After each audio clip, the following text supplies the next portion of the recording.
So is everybody, you weren't in the other day, right? Okay, everybody else was in? Okay. I want you to imagine this is gonna be some business course, though, even if you're try one up to try, I think you all have 10 tries there? Yeah. Okay, just like Logan. But this is gonna be very beneficial with your planning as you go through school. But if you picture this, there's a book out there that every week, for the 12 months prior to graduation, it tells you exactly what to do, what the pros and cons are, and then 12 months worth afterward. Now, unfortunately, the book is not around because everybody just, what's your first name? Chris. Chris and I talk, and everybody's got different goals with practice.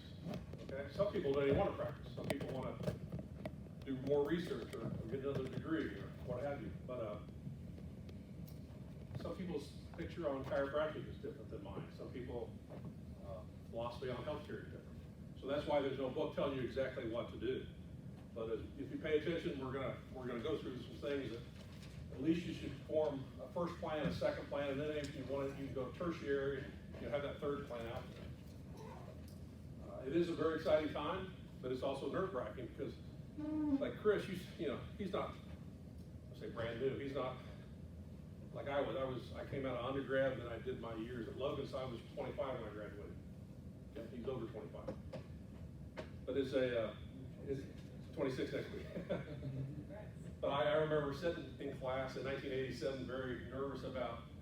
I was excited because I had come through my 4 years back at Indiana State and Purdue and 5 years at Logan, but then it also, you're nerve-wracking on, wow, am I gonna fail? And there's a lot of failure mindset with professors or even your relatives back at home who still don't know why you didn't go in medicine, you went into chiropractic or whatever they called it back then. Plus, current studies show that 50% of all dentists, chiropractors, medical doctors, within the first 3 years of practice, are out, they're bankrupt. Average student loan debt is $275,000 for chiropractic students. That's the average, which means some people have 300, 400, things like that. And it's not because y'all aren't good doctors. You know, the school teaches you very much how to be a good doctor, pass your boards. But it's bad decisions, bad planning, things like that. So that's why this is really important for what we're doing.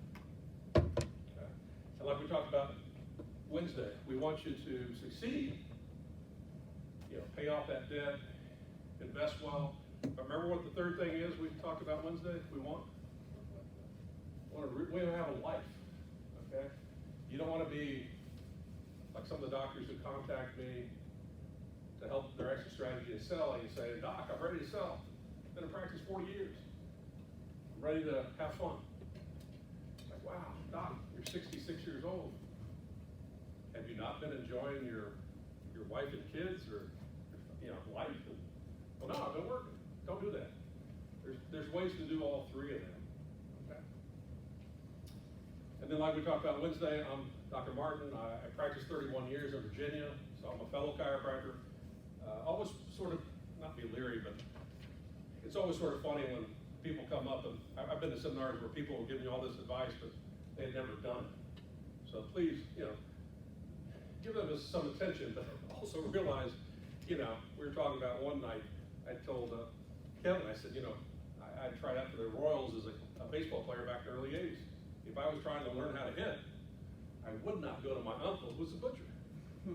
But you get advice from people who really shouldn't be giving advice. I should go to a pro baseball player and say, you're a great hitter. Tell me how to hit a slider at 98 miles an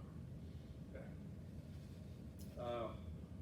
The great news we talked about the other day was after the COVID issue, all of these gurus on TV, the talking heads, quote unquote, came out with all this new research that showed the brain and the nerve system controls our immune system. Cool. And the immune system is what helps us stay healthy, or if we do get sick, it'll help us get back to normal. And then also some nutrients like vitamin C, vitamin D, they're beneficial too. I remember telling my wife a couple years ago, 2020, it's like, chiropractic has been saying that since 1895.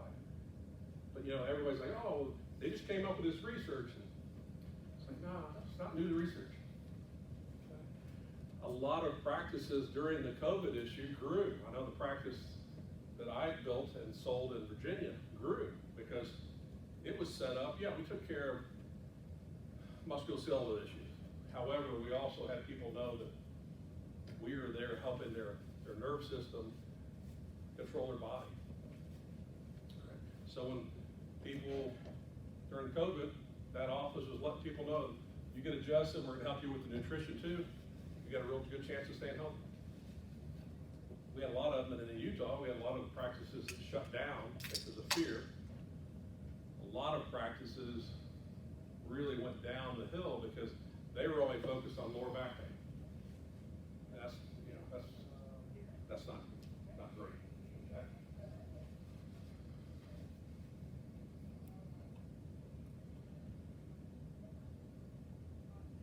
All right. So, as we go through your flow chart too, know your desired outcome. You know what the end result should be, and then work your way up to that. Vince Lombardi, we talked about the great Green Bay Packer coach. I know this is Chiefs territory, but plan your work, then work your plan. And today we're going to go through some things that have some basic questions about what you like, but also they get a little more specific too. So you're graduating, that's cool. You've been in college a ton of years. This is a big, not to say mistake, but a misunderstanding. When I had people come into me to see if they could associate with us. Some of them come in and say, well, I want X amount, I want 100,000 to start out with, which is great. But, you know, Kevin says this, like, I want you to produce $300,000. 100,000 for you, 100,000 for the business, 100,000 for overhead, taxes, things like that. Most times, I'd have docs say, well, I can't do that because I'm right out of school. It's like, well, then how come you're worth that money? You know, well, I've got student loans. Okay, I did too. I've been in college 9 years. I was too. The degree doesn't give you the right to make a nice living. That just gives you the right to go to the next level. Okay? So, y'all have 4 sets of national boards now, right? Yeah. And then once you do that, then you get a SIP for whatever state. And, you know, your education here is tremendous. There are some chiropractic colleges I choose not to talk with because some of them will say, well, yeah, please come, but you can't mention subluxation, you can't mention innate intelligence, you can't mention the palm of PD or BJ. It's like, oh, I'm busy that week, I can't come. So thank you very much. Have we talked, does everybody want to practice here, or some people want to, hey Doc, do some people want to stick around and maybe teach or get another degree? Thanks. Or does everybody want to practice? Usually I'll have, you know, maybe 20% say, well, I may stick around, because I know Logan and some of the colleges say, well, if you stick around and become a clinic director or whatever, we'll pay you X amount, whatever. But that was not for me. Definitely didn't want to do research. I'm always the type that if Kevin's going to spend 3 years doing a study, please just tell me what the conclusion is, and I'll go with that. I'll read the article. I'll read it, yeah. It's like when I would have buddies of mine who really got off on MRIs. And I would say, you know, why are you spending 3 hours reviewing a patient's MRI? And I said, I look at the MRI report, and down the bottom where it says impression, it tells me what they found. That's all I need to do. Okay, so everybody's different. So do you want to practice? We do have, these are about 6 of the options. There's more, but these are the most common. Hey docs, there's some handouts up here. So if I said I want to practice,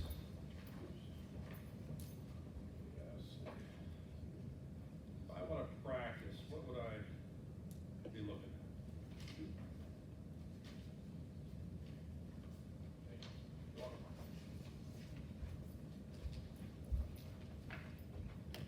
Well, there's going to be basic positives and negatives with all of them, okay?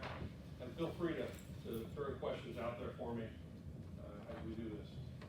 But if you open your practice, a positive is I get to pick the state, I get to pick location, I get to pick the layout, the equipment.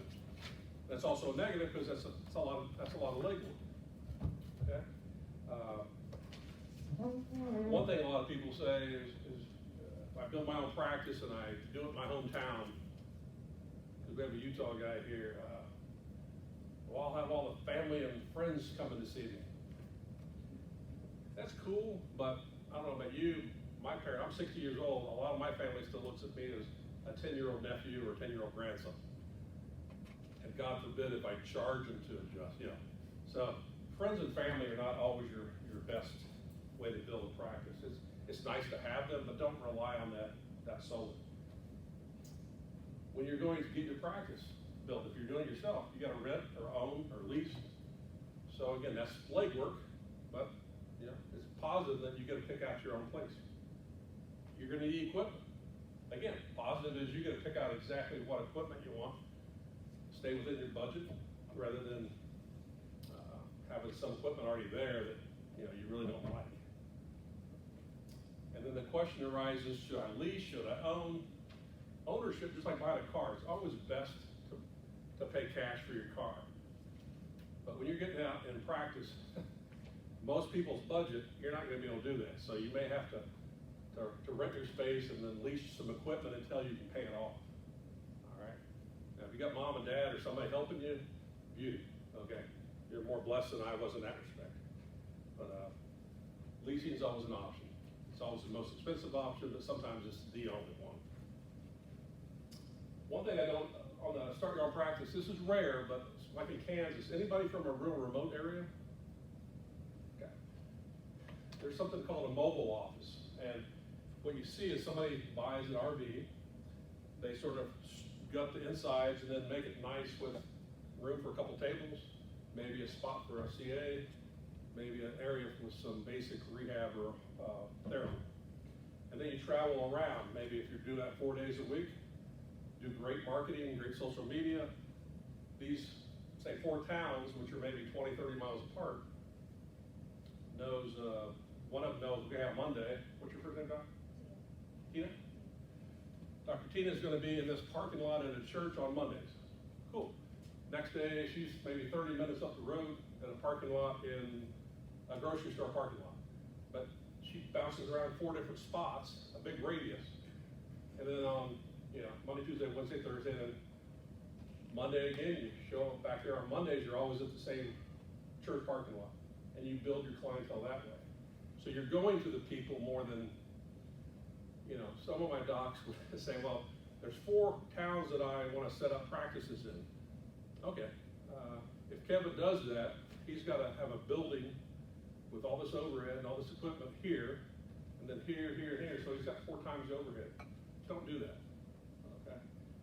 So mobile is at least an option. Okay? I know in Utah, you get an hour out of Salt Lake City and you're definitely in the desert, and you wonder where people will actually live. You see schools and it's like, where are people living? Do you ever see chiropractors going to like events with like those mobile, like events? Yeah, well, it's not good. Like imagine like animal chiropractor going to like a horse race moment. Yeah, now you can do that. You can do that for PR. Mm-hmm. Myself, I'm firmly against. There was a doc in my town in Virginia who would go to like the state fair and offer free adjustments. Our state board tried to get them to quit doing that because they didn't do any testing.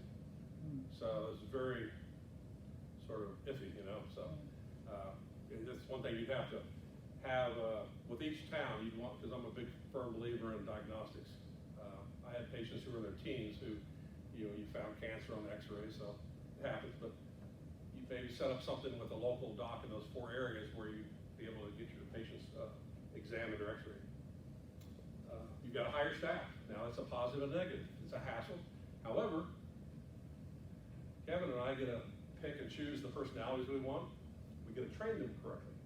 Because God forbid if you inherit staff sometimes, you can get staff who will kill your business. It's like, have you ever gone to a restaurant that the food's so-so, but the staff is so great, you go back? And then my wife and I also have gone places where the food was tremendous, but the staff was so rude, it's like, yeah, probably not coming back here real quickly. If any of you ever fly, you know what, when you get around a great flight attendant or a bad flight attendant. Also, you get to pick and choose how do you want to be paid? You want to be 100% cash? Do you want to be all insurance, or do you want to be a mixture? Now with Obamacare and the idiocy of some of the managed stuff, like my deductibles now was $100 a year, now it's $8,000. So if I go anywhere, I just say, let me just pay you up front and I'll submit it myself. It's not going to be, it's going to go towards my deductible. Okay. And you can still see patients who have insurance. How we took care of Medicare people is, Kevin comes in, he pays for his visits, end of the week, and everything's submitted, so his Medicare would reimburse him. So you can still have somebody, quote unquote, be a cash practice and have patients who have insurance. You just, at the end of 2 weeks, when you run their credit card that's on file, and they pay for everything, here's your printout, you submit your super bill to your insurance, and they reimburse you, so you're out of it. It's a lot cleaner. I heard Medicare is a nightmare to work with even in that case because It can, they yeah. give you like $10 for an adjustment. Well, Virginia, it goes up by how many years you've been in practice. Each state is different too. In Virginia, I think my limiting fee was $45 for adjustment, so that's not bad. So they come in, give you 45, they'd submit it and get 45 back. They would submit it, and then, I had to legally submit it, and it was, the doctor has to legally submit it, or else it's a felony or whatever. But of the 45, they got 80% of that, which is, whatever, 36 or whatever. You get to pick your own hours too, and own days. So that's a positive and negative. But the great thing about this is, remember we said you want to have a life? Don't listen to people who say you got to be there 6 days a week to be successful. That's ridiculous. Okay, be efficient, be effective. Half times, like in our schedule, we were Monday through Thursday, half day on Tuesday.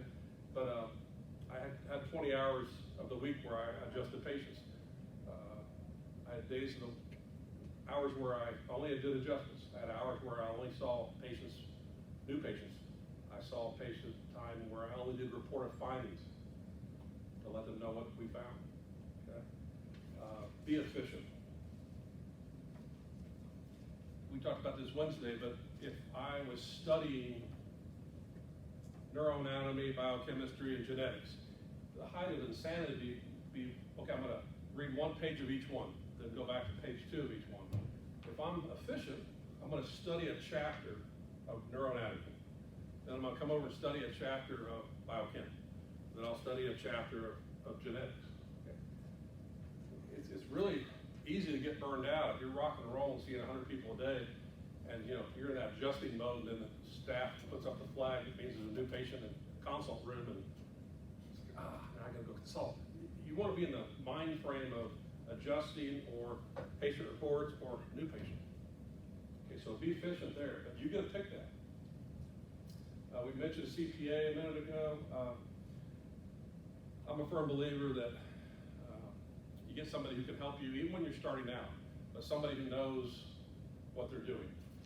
Yes, you got to pay somebody, but with the tax changes every year, it's well worth the amount I pay. My CPA only handles doctors. But it's well worth the money I pay them because I don't have to do that. I can do something else and be more efficient doing that. Same with an investment person. Even if you're starting out small, I'm a big Dave Ramsey fan. I started doing his stuff back in the early 90s when he was getting going. But, I take 10% of your top and give it to your church or charity. The next 30% you put away. Last 60% is what you pay bills off of. You do that, be a multi-millionaire down the road, no problem. But get started doing that. And yeah, you may say, I know my first year in practice, I may only have been putting $20, $30 away per month. Okay, but you get in that habit. That's really key.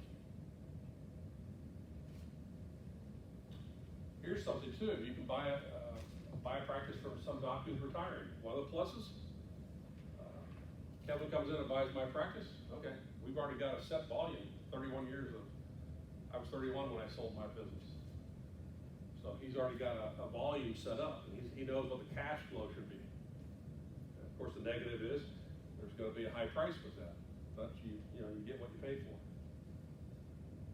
Also, make sure if you buy something from somebody, you said Chris, right? Chris and I practice totally different. I'm diversified, Thompson, flexion traction. If he doesn't know those techniques, yeah, he may like my practice, but he doesn't know how to practice it. The same with kinesiology. I don't know that. So even if I got a good price on something, it's going to be a waste. It'd be like me buying a good set of left-hand golf clubs. Wow, they're beautiful golf clubs, oh boy. And my wife's like, yes, but you're not left-handed. Yeah, that is a bad part.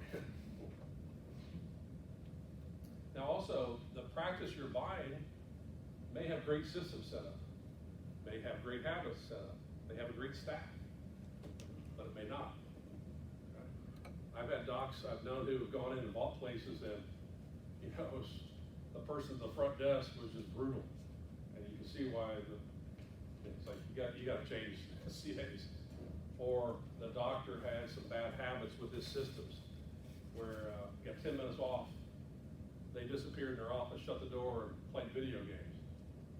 No. When you're in the office, you do your work, and then, if you're done, go meet some people or network, but don't sit in your office and play video games. And you've also got to watch the price tag. Make sure it's appraised properly. One of the brokers I deal with, if someone wants to sell their practice, if it's a big practice, I'll use this broker in Phoenix, and he'll say, most practices are $50,000 to $200,000 off because the appraiser either didn't do a good job, or I've had doctors call me up and say, yeah, this is what I want to ask from practice. Okay, well, Chris, where'd you come up with that number? I just ballparked it. It's like, okay, if somebody's coming in with a chunk of money, you got to know why you're asking, 500,000 or $1 million or $2 million. Make sure when you buy that practice too, that it's the same pay system you want. Like we're 80% patient pay, 20% insurance, like auto accident stuff. I wouldn't want to go into somebody who's on every insurance panel, HMO panel. I didn't want that. I don't want to wait 6 months to be paid, and then when they do pay me, it's 40% of my bill. Now this is a really nice area, but have any of you ever visited where the old campus was? Yeah. Not a great area of town, right? So some practices you buy maybe were in a great area, but now we're not. So it's like I can see why patients don't go back to that office at night. One of my buddies in Iowa, great practice, but the city decided to put in a new road, and when they did, there was no access to his office. So you'd have to go like 2 miles down the road, do a U-turn, kill this practice, because people eventually said, it's a hassle with this major highway. I'm just going to go to the chiropractor down that way. So be cautious when you're looking at somebody selling. It's nice. You can, like I said, there's positives and negatives. And then one of the keys, of course, is great paperwork. You've got to have paperwork done. So, and this is anybody looking to own a practice or do business with mom or dad or relatives? No? Okay, wow. Usually there's a few who are going in with, relatives. The kiss of death is when they call me up. It's like, my son took over, he's taking the business and blah, blah, blah. And he bought it for $600, but he never has paid me a dime. It's like, okay, send me paperwork. Well, we never signed paperwork because he's my son. Okay, we got a problem, Even if it's your son, you still need to have paperwork. Families, it's still a business. Okay? Now, has anybody ever seen a show where they go in and buy homes that are really run down, and then what is it called, flipping or whatever? You can do the same thing with a business like chiropractic business. I get calls sometimes, docs want to sell, and it's really a great price. But you got to be cautious on why it's why that doc is selling and why it's a low price.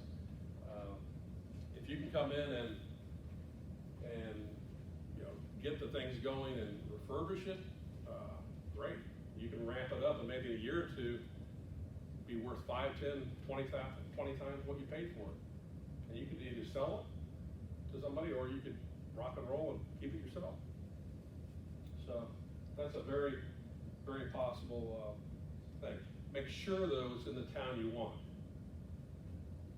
It's crazy when a doc will call me who's a California surfer person and she's like, yeah, I want to set up so I can go surfing every day. And then they call you and it's like, I found a practice for a great price. Cool. It's in North Dakota. Okay, I said, you know, geography, you're a couple thousand miles from the Southern California. Yeah, there is that. It's like, well, you know, are you going to be happy there? No, then, yeah, don't look at it. It's like the golf clubs we talking about, you know, I can get, if I'm not left-handed, then don't buy them.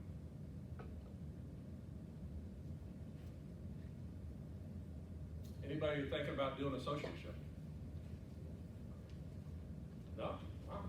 This is probably the most common because a lot of people have this fear of getting out on their own.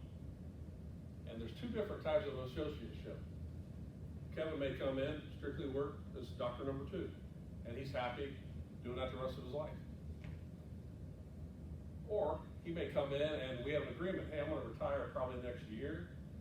Again, paperwork, certain date that we set, okay, on this date, we'll sit down and talk. I'll show you what my asking price is, what the appraisal is. So he has the first right to take over, okay? One thing to watch out with associateships is I have a lot of people who will always say, I really just want to work a couple of years, get my feet wet, make enough money to pay off all my student loans, blah, blah, blah. Well, not to burst their bubble, but most associate salaries are enough to live off of, but not to pay down your student loans. Okay. The one thing I would recommend you do, so if Chris is coming into my practice, one thing I really like to hear docs say is, I'm owed this, it's, okay, other than my base salary, Dr. Martin, I want to bust my rear end and help your business go up here, and if we do that together, he'll get a nice bonus. I love that. Okay, so tell people I'm here to help your business. Just like when you go to apply for a job, don't, you know, let the employer know I'm here to help you guys. I want to be valuable. Very rarely did we ever hear somebody come in and tell us that.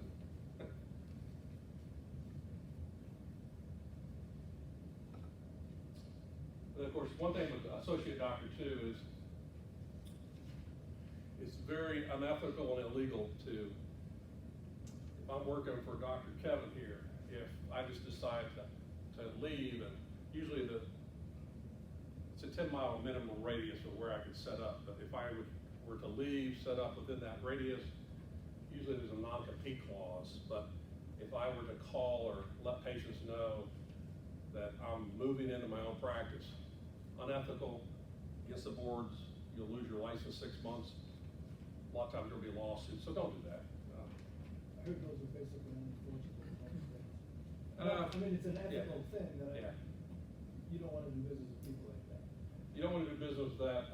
Some people say, well, it's a restraint of trade. You have a good attorney, you know, even if it doesn't go through where I have you pay a lot of money to me, okay, I got your license frozen for a year. That's, you know, that's gonna hurt you. So, yeah, it's just better not to do that. Okay. And there are people out there who do some of that. I mean, So they can feature a license and do something that's considered unethical. oh yeah, you could, like Kansas will have a board of, in Virginia, we're licensed by the Board of Medicine. Kansas may have a board of chiropractic. But you've got ethics, they'll meet every month, and if I have a claim against you, we'll go to a hearing. And if they think you've done something unethical, usually it's usually something sexual. I know in Utah, there's stuff done that it's like, there's no way that somebody would do that. Well, guess what? But yeah, you'd go before the board, and they take your license for 6 months. I knew somebody in Virginia who was selling steroids to his athletic pay, because I have a sports physician license. He was selling steroids. It's like, dude, you know that's a felony. Yeah, he got caught. What's that? Look, there was a market. Well, some people think it's not illegal once you get caught. It's like, it's still illegal. Yes, sir. When so there are several doctors who, like, living over here in Kansas City, they have a Kansas license and a Missouri license. Mm-hmm. Would that apply to both of the licenses, or just the one in the state where that was filed? So, like, say you did something crappy in Kansas, is that going to affect your Missouri license, or is it just Good gonna question. affect Kansas? Some states may find out. It depends on the reciprocity, because you're right. Some states may say, "Oh gosh, you know, our adjoining state, you lost your license for this." So yeah, that could. It all depends on the states, and that's always a good thing too. Whenever you're looking for states, look to see what the laws are, or what you can or can't do. You know, I remember Michigan used to be where chiropractors could do nothing other than adjust and use an ice pack or heat pack. That was it. So I think they've gradually gotten a little more expansion there. Yes. I was looking in Idaho and also possibly Oregon. Mhm. In Oregon, chiropractors can deliver babies and do minor surgery and prescribe Yeah. some drugs. And so that's kind of a much different license. Well, in Virginia, we could do minor surgeries. We could do casting, do OB/GYN stuff, and that was why some people got busted on certain things. And I'd always tell them, it's like, why would you take your time up? I didn't want to cast because it took my time up. It also messed up your clothes if you got it on your clothes, or prostate exams, pelvic. It's like, send the patient out to the specialist. But every now and then you have somebody who got busted for doing a breast exam. Yeah, we could do that in our state. You don't do it every day. That means you're probably not the specialist. If you came in, I had patients who had shattered an ulna, and I'd do an x-ray, it's like, whoa, okay, I'm gonna send you over to the orthopedist, get casted. Yeah, I could do it, but if you don't do it every day, you know, Don't do it. don't do it. It's like I had some neurologists who were manipulating, and they were really wrecking patients. And yeah, they were licensed, medical doctors could do everything. So they could manipulate, but they weren't doing it every day, so this one doc wasn't doing a good job. But it was under the law, he could still do it. But I would tell people, it's like, yeah, I'm gonna send you back to your primary and let them do this and that and the other. If you're the business owner with associates underneath you, are you liable for something an associate does on your premises? Depending on the law, yes, because there's an umbrella. Okay. Even I had one thing I did in our office, I had a massage therapist who just strictly was an independent contractor. She paid rent. Everything else you want to do, it's a terrible situation to have the massage therapist under where you got to pay and pay taxes on them. It was just cleaner just to have them pay rent, and then whatever she made, that's hers, great. But I talked to her one time, because if she were to do something bad or unethical in our building, litigious society, they're still going to come back to the owner of that building, even though I had nothing to do with it. Yeah, you're right. So you really have to, again, paperwork. So that person who's in there knows that if something happens, who's to blame? Who's gonna pay? Was it? Who's gonna pay is really the Yeah. question they ask. And a lot of times attorneys will hate to say it, but they may know you're a nice guy, but still, hey, oh, you've got malpractice insurance. Cha-ching. Yeah. And unfortunately, a lot of malpractice insurances will say, instead of taking it to court and getting in the paper, let's just write them a check. I don't want them to do that. I want to go to court with them. Independent contractor. This is sort of if you looked at a beer, practicing on your own, and then independent contractor is like practicing on your own light, okay? You're running you said Tina, right, Tina? Yeah. If Tina comes in and she wants to rent space from us, cool. She pays, say, $1,000 a month rent to us. Then she builds up her own practice in our office. She's using our office, she's using our equipment, and she's using one of the rooms that we have available. Okay, but other than that, she's not part of our office. And you can start to build up your clientele, your practice, and then eventually, if you want to head out on your own, cool, you've already got some people built up in a year or two. Again, paperwork would say, Dr. Tina, if she were to leave as an independent contractor, there's a certain radius. She cannot contact any patients that she knew in here other than her own practice. She can't practice within, say, 10 miles. Most ethical people are going to say, that's cool. Okay. One nice thing about independent contractor, say we get to the point where I come over and say, hey doc, my wife and I are going on a cruise for a week. Can you see patients while I'm gone? And we'll pay you 30% of what you're, well, all of a sudden she's like, wow, that may be an extra $3-4 grand right there. I don't usually get that. So she took care of our patients beautifully. So it's nice for the one doc, because I've got somebody who can help out. Okay. And again, you don't have to really have much overhead because the other doctor is paying for the rent and the equipment.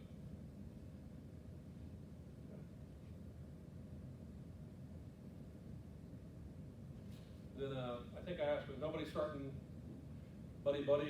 How many are in the last 1 or 2 semesters? You're first 18. Okay. Wow. Okay. Good. But you sort of were jealous of people who were married to a.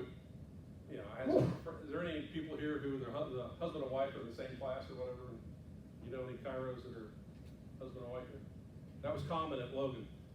And at first you're like, well, that's cool because, man, they get to open together and double the money and half the overhead and blah, blah, blah. Same with buddies. It's like, oh, Chris and Kevin are going to set up and practice. That's so cool because now everything is halfway cheaper for them.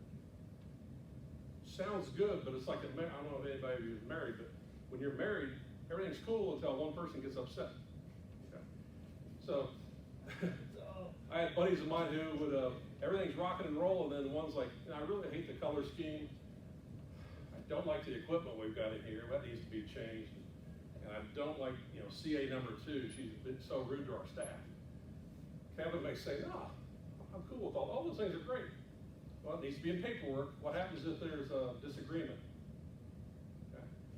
And I've known people too who had a high overhead, big business, but doctor number 2 all of a sudden didn't show up. And then gives an email to doctor number 1 a week later saying, I moved to Hawaii.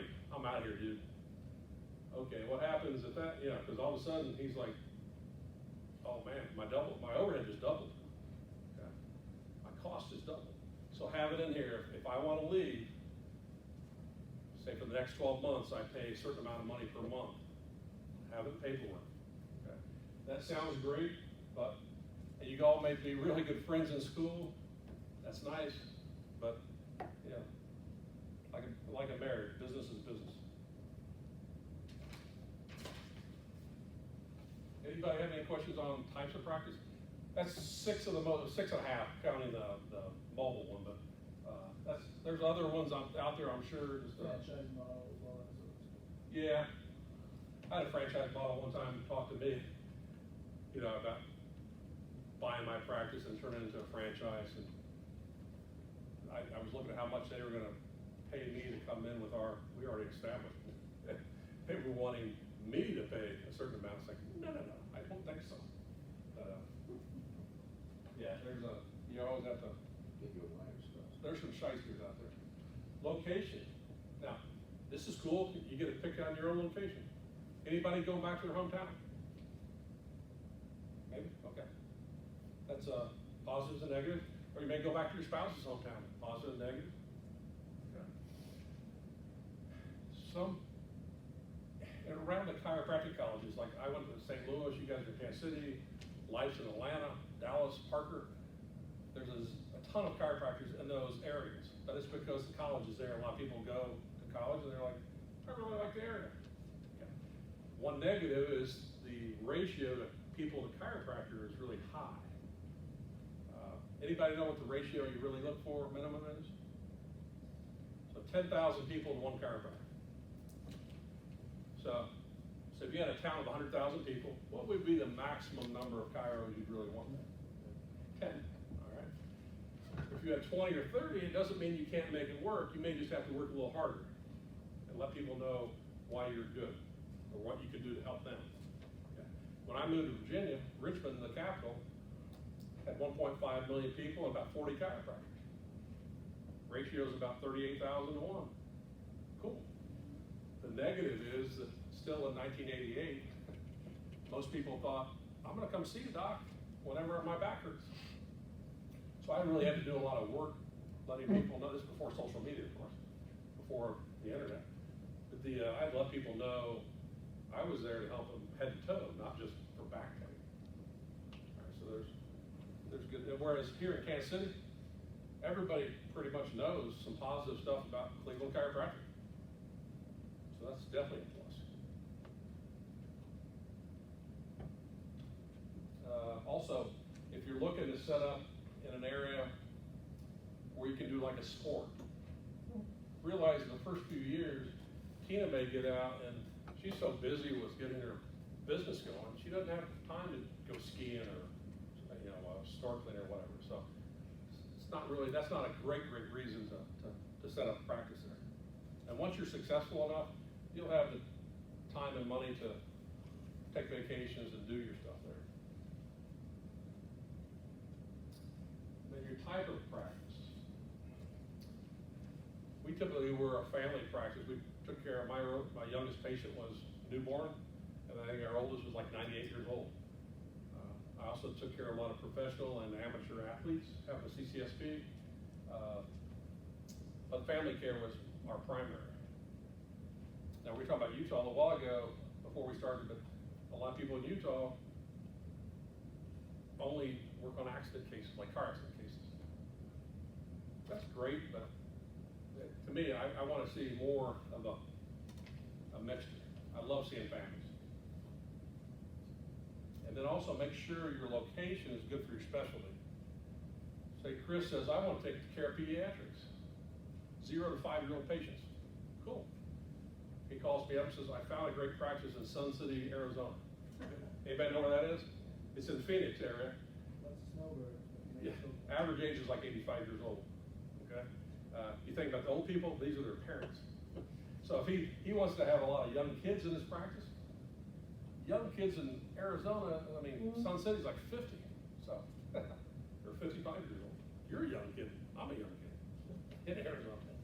So those are things, when you set your goals, that's a little thing to look at too. And then when people say, well, I want to do workers' comp, which is crazy stuff, but Hawaii, California, it's illegal for chiropractors to take care of workers' comp patients. Okay? Had a buddy of mine in California, or excuse me, Hawaii. He was seeing about 500 people a week, boom, boom, boom, and then one week the governor of Hawaii wrote in this new law that said workers' comp has to go to their medical doctor. So on Monday he shows up and another 500 people come in. He quickly became a cash practice, which was a blessing in disguise, but wow, what a change. In Virginia, same thing. I took care of workers' comp patients, but if you came in, I'd let you know, okay, your workers' comp is not contributing to your care. Usually they come in because they're like, well, they're not doing anything for me down there. They're just having me, this is because I can do this, I'm healthy. No. So I would say, we'll take care of you and help you out, get you back to work, but it's come out of your own pocket. They were fine with that. I know people that are going to work for a factory, and they get paid $150,000 a year for 2 days a week or 1 day a week, and they just go and show up at the factory, and that saves that factory $1 million a year. Yeah, like he's talking about, there were some factories, like in Richmond, we had Philip Morris, we had DuPont, we had Reynolds. 3 of the top, at the time, they were in the top 10 businesses in the nation. But if you got hurt, so they would still be able to tell their insurance that we had so many days of no injury. They'd have Chris come and sit we have patients who would come in to see us after they were at work, but from 8 to 5, they went in and sat in the cafeteria. And that way they could say, yeah, he was here at work. But it saved them money on their workers' comp insurance. Now, when you create your office layout, this has a lot to do with your specialty. Besides Diversified and Thompson, what's your other adjusting techniques y'all like or do? Concept? Yeah. Excuse me? It's pretty much all the t-shirt. Diversified? Oh, okay, I didn't know that. So you don't have like electives? Okay. Go to seminars, learn in person. Okay, because at Logan, we had the basics, and then we had, like Thompson flexion extraction were two of my electives, so I always wanted to know a couple other things besides Diversified. Because not everybody, I hate to say it, but not every patient's gonna improve the same way. But your layout's gonna be dictated a lot by your technique. And also, your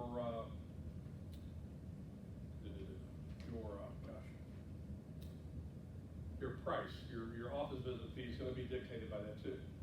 I knew friends of mine who could only see, they took 30 minutes per patient, that's 2 per hour. So if they're in there 8 hours a day, what's the maximum people they can see? 16. So they had to charge $250 a visit because they were with that patient half an hour. With me, I was able to, we were efficient enough to where I could make my adjustment in 2 minutes, so I could see 30 people an hour. You just want to be efficient enough to where you can keep that overhead good. How we doing on time? Okay. And then when you're looking at office space, make sure you keep because you're going to look at a budget. Just like if any of you are married, you got a budget. You want to look at office space price per square foot. Now you may have something in Overland Park that's really a cool office, but it's killer rent. And then Chris says, well, a block over, it's only half the price, but it's not on that fashionable block. Okay, we may say, let's go a block over, have half the overhead. That's cool. Again, keep that overhead manageable. And then with equipment, again, it depends on what your specialty is. If I did Diversified, Thompson, and flexion extraction, I saw a really good price on Gonstead knee chest tables. Would that be a reason to buy one? Just like a left-handed golf. Yeah, right. I had buddies of mine who had stuff sitting in their office, and they were never using it. In fact, one guy I helped a couple years ago, he was paying about $5,000 a month lease for stuff he was never using. So I said, well, I had him get rid of those things, and I freed up $60,000 per year. He thought I was the smartest guy in the world. It's like, no, these are great things, but if you're not using them, let's get rid of them.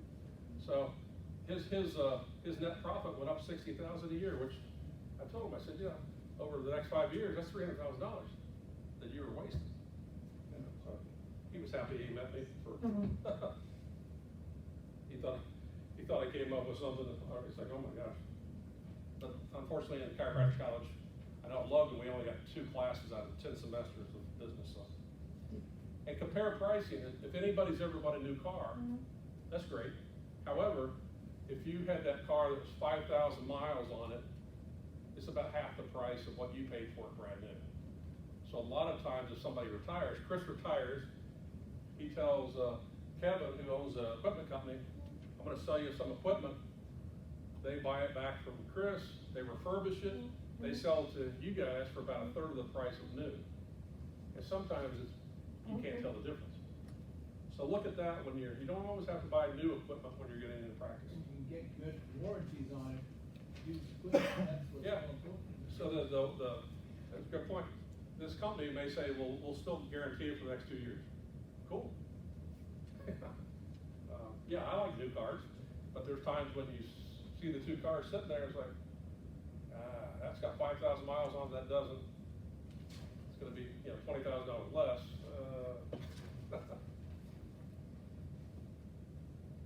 Now, just finishing up, a couple things that are important. Hours and days. Don't let somebody tell you that you've got to be there 6 days a week to be successful. Remember the 3 things? The 3rd thing we talked about Wednesday, have a life. Okay? We were there Monday through Thursday, half day on Tuesday, but Monday, Wednesday, Thursday we were there all day. But we saw when we changed our hours, I used to be there 6 days, the first 15 years. And then a coach one time said, you know, you're there till noon on Saturday. We would come in on Saturday morning and see 50 people, rock and roll, but then I'd have to run to my son's baseball game or my daughter's, they were both in dance. He's like, is that affecting your life? And it's like, yeah, it sort of is. Getting burned out. He's like, I can show you how to do it this way, help more people get healthy, make a better net profit, plus you got Friday, Saturday, and Sunday off. Wow. So Friday morning was all my golf day. Friday afternoon, I always networked and met people. So I had Friday, Saturday, and Sunday off. So you get to set up the hours you want.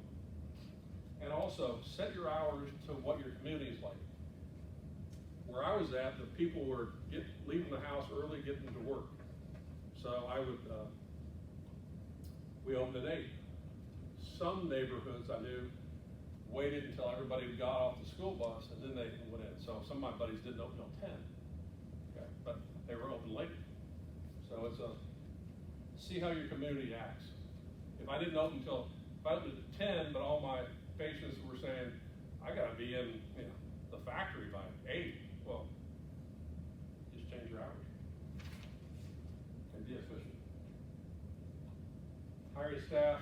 I won't beat that again, but I believe everybody needs to start out with at least one CA because of litigious society or 2 part-timers, but also you should only be doing what a doctor does. If you write down everything that happens in your practice, circle the things like adjusting, diagnosing, a lot of states taking x-rays, everything else can be done by your CA. If he's a $500 an hour doctor and the staff is $15 to $20 an hour, why would he be stuffing envelopes or licking stamps or sticking stamps on there? You know, do your doctor stuff, let them do their stuff. Plus, to me, it looks bad when people. What's that? It's a force multiplier. Yeah. Have you ever been in a restaurant where the owner comes and greets you, takes you to the table, gives you a menu, goes and cooks your food, comes back, blah, blah, blah? It's like if I went to a restaurant like that, even if the food was good, I probably wouldn't go back because it'd be sad. Management group, everybody's different, everybody has different goals. And then lastly, this is a big part. So the elephant in the room here. There's different ways to fund your practice. There's many different ways. These are 4 of the most popular. You can go to, you know, if you got student loan debt, no experience, no collateral, most banks aren't going to talk to you. They don't want to talk to you if you need it. But family, you may talk to your family and say, I need to borrow $50,000 or $100,000, and they say, well, I've got money in my money market, which is getting 4%. You say, okay, if I give you 7% return on that money, have it, you're going to pay them principal and interest until it's paid off, just like a car. Same with private. There are some groups out there where people say, look, you know, if you can find me somebody who wants to borrow money at 8%, I'll give you 100,000, 200,000. So there are private groups that do this. The selling doctor, this is actually how I sold my first practice. The doctor comes in and instead of having to come in with say 600 or $1 million, they come in with 100,000, and then over time, the business he bought from me pays out over time. Okay, so the doctor was able to come in with no collateral but 100,000 down, so you make it. You get paid a little more because you're carrying the note and have the risk. And of course, the banks, that's sort of your last resort, but sometimes the banks will say, well, if you can get your mom and dad to co-sign, we'll talk to you. All right, so all these things we just went over. Usually this is about a 2-hour talk, but at home, you know, go through the first category is, what if I knew I couldn't fail? What would be my perfect practice? And then go to your second column and say, okay, if I couldn't do this, then what are the other things? And then maybe make a third column too. But by doing this, you're going to be on the roadmap to success a lot quicker than the average person. Because like I said, we don't get a lot of stuff at Chiropractic College business-wise. And by all means, this is on the handout, but this is TotalWellness21 West. Just drop me an email if you have questions. And just note the subject line, Cleveland, and then today's date, 3/31, so I'll know it's not a spam, okay, or anything bad from Kevin. All right? I appreciate your time. I'll stick around for a minute if anybody has questions. There's a lot of Dr. Martin, on behalf of the Philosophy Club, we appreciate you and we thank you and have a lot of gratitude for you showing up this week. So, Yeah, and to make it easy in the future too, if you have something you want me to maybe talk on Zoom wise, that's really a beauty that the COVID issues come out with, so we can do some Zoom too. as a gift of appreciation, Let me know when you're done. Right there. yeah.